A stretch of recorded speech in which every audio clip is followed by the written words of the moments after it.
Hello guys, for today's video, ang ginawa ko nga pala dyan is nagripat kasi yung mga kalidium ko tumataas na yung katawan nila. Hindi ko alam kung bakit tinatamaan naman sila ng init ng araw, pero parang feeling ko tumataas yung mga steam nila.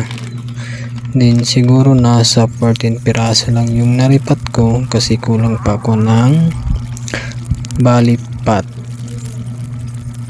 Magaganda naman yung mga kulay nito na kalidium, kaso nga lang dito sa amin wala nang bibili ng mga kalidium, kaya alagaan ko na lang to. Ayan ang taas niya.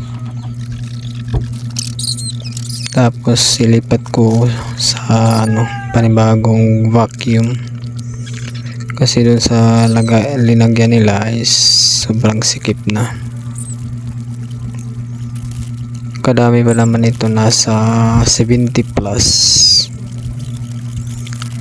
Kahit isa wala mang nabinta kasi matumal nga yung nito, bintahan, hindi katulad sa ibang lugar na maraming bibili ng mga kalidium.